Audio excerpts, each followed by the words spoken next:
Guk orain energia kontuak hartuko ditugu hizpide zehatzago esateko, energia berriztagarriak izan ere 2012az geroztik, bada, hemen Euskal Herrian energia berriztagarriekin lan egiten duen, enpresa bat Goiener kooperatiba da. Bera, 5 urtetan ia 7.000 bazkide izatea lortu dute, eta enpresaren inguruan gehiago jakiteko bertako voluntarioetako bat dugu gaurko honetan gurekin Xabier Lizarralde. Kaixo Xabier, arratsaldeon, ongi etorri.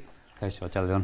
Nik uste dut azken urteotan egin dituzuen aurkezpenekin, hitzaldiekin eta bestelakoekin, bati baino gehiagori behintzat ezaguna, entzutez behintzat ezaguna egingo zaiola Goiener, baina zehazki, zer da, esan dugu kooperatiba bat dela, baina ez dakit enpresa bat den, kontsumo talde bat, elkarte bat, nola ulertu behar dugu Goiener?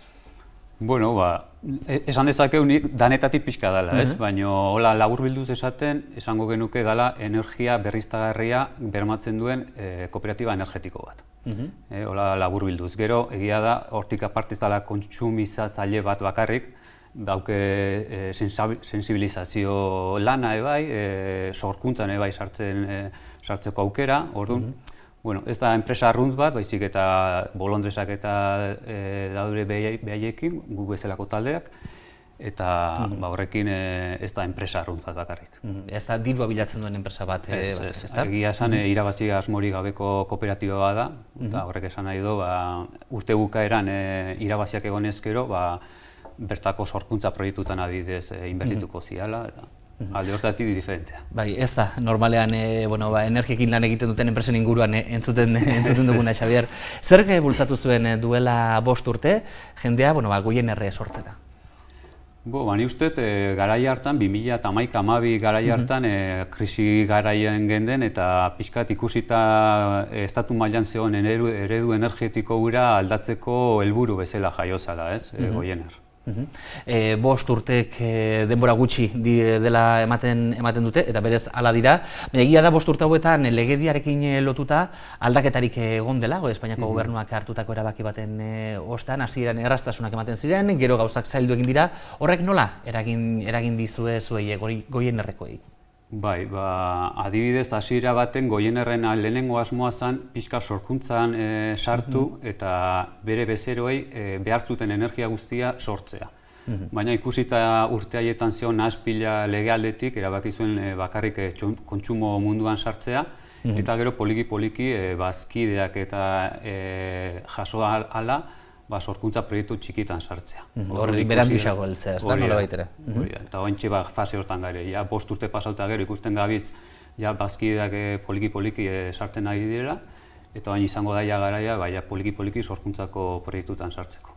Bera hitz egingo dugu horren inguruan ere, Xabier. Bazkideak aipatu dituzu, eta egia da, 5 urtetan ia 7.000 izatera heldu zaretela, ez dakit nola baloratzen duzuen kopuru hori, eta nolako izan den bilakaera bera? Oso positibo, ez? Egia da, lehenengo urtetan gutxi bera 1.000 bat bazkide urteko ritmoakin hasi ginala, guretzate bai oso zifra positiboa, baina gaina aspaldiko urte eta erdin ikusi da gaina ritmo hori azten dijola, eta esan dezakegu 2017 segurazki igual 2.000 bazkide gehiago izango ditugula Goienerren.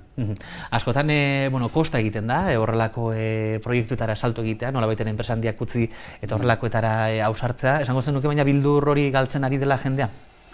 Bai, ni uste poliki-poliki ahoz zabaltzen ari den gauza badala eta jendea konturatzen ari dela gauza oso errez badala, ez? Gaur egun gaina internetetik gestio dana egiten da, eta esan dezakegu 20 minututan aldaketa indezakezula zure etxetik. Zer esan nahi du Goienerreko bazkide izateak?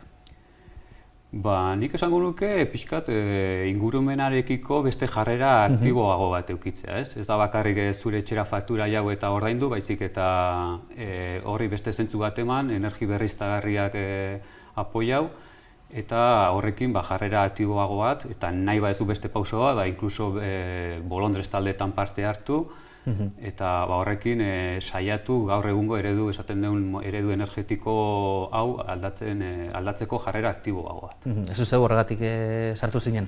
Bai, guztiz. Garai hartan berdinak krisiarekin ikusten nuen dokumental batzun bidez eredu energetiko hontan sortuta dagoen oligopolioaren sare guzti hori etxean bate gustatu, eta gero beste aldetik zoze egiten nahi non ingurumen aldetik, eta horretik erabaki non Goienerren sartzea. Eta zertan da ezberdina Goiener funtzionamenduan, esan nahi dut, Goienerreko bazkide denak, ze zerbitzu jasotzen du, ze eskubide ditu? Bueno, zerbitzua dira beste dozein enpresa energetikoan igualak, baina beste alde batetik kooperatibat izan da, esan dezakegu gardentasuna dela lehenengo balioetako bat, eta gero nola ez, bozkatzeko aukera daukezunez, urtean behin pixkat enpresaren norabidea zure bozkarekin lagundu erabakitzeko edo erabakitzeko bozka hori daukezu. Energia berriztagarria jasotzen dute Goienerren bazkideek, nondik edo nola lortutako energia? Bueno, pixka komplikaua da asunto hori, baina esan dezakegu azkenen enpresa danak leku berdinetik erosten duela, pol edo subasta batetik erosten da energia, eta ziurtagiri batzun bidezuk bermatzen duzu, erosten duzun energia guztia berriztagarria dela. Alde hortatik, orduan, zure bezero danei energia berriztagarria ematen diozu, eta estatua obligatuta dago eskatzen den energia berriztagarri guztia eskaintzea. Orduan, danok pauso berdina ingo bagendu, poliki-poliki, epe motzean, segurazki, energia berriztagarrien erabilera asko handituko zen. Igo ingo litzateke. Ez dakit horrek ondoriorik daukan prezioan, Goienerreko bazkide izateak prezio merkeagoan eskuratzea dakarren, ez? Epe motzean eta papelan gainean hasiera baten ez. Energiaren, esan dezagun, prezioa berdina da. Baina, egia da, faktura pixkat Goienerrek bauke apoio edo zerbitzu bat esateko faktura hori nola mejoratu daiteken, eta gero danok energia berriztagarria erabiltzen badegu, ja demostratuta dago energia berriztagarriekin faktura elektrikoa murrizten doala. Ordan gero eta gehiago izan, gero eta hobe prezioan nolabait ere. Hainbat informazio puntu eta jartzen dituzu, gaur bertan arrasaten jarri duzu, jendeak erakusten du interesa. Bai, gerozta gehiago. Nabaritzen dugu kalean jendeak gerozta interes gehiago daukela energiaren gai hontan, eta gure aldetik horretik pentsatu dugu oporrak bitarte hontan infogune batzuk jarri jendearen edozein zalantza aklaratzeko, eta horren arabera ikusiko dugu aporrak eta gero beste ekintzan batzukin jarraitu edo baina jendearen arabera. Bazkide egiteko edo zuekin harremanetan jartzeko zer egin behar da, zer eskatzen da, ez dakit gero azpiegituran aldaketarik egitea eskatzen duen etxean bertan edo nola eragiten du Goienerreko bazkide izatea?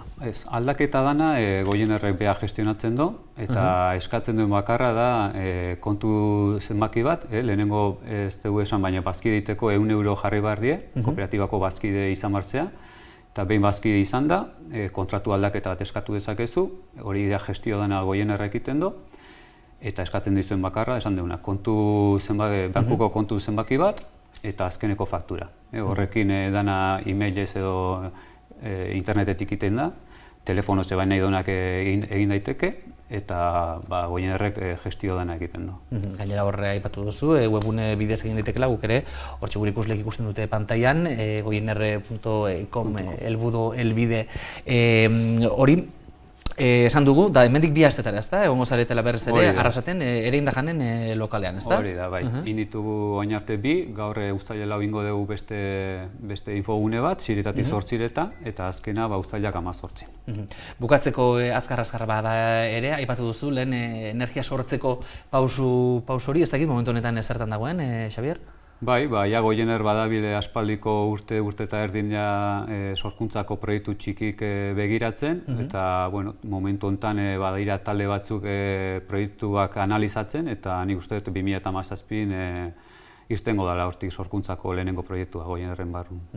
Xabier Lizarralde, eskerrik asko, benetan gurekin izateagatik eta beste bat arte. Zuei. Eta guk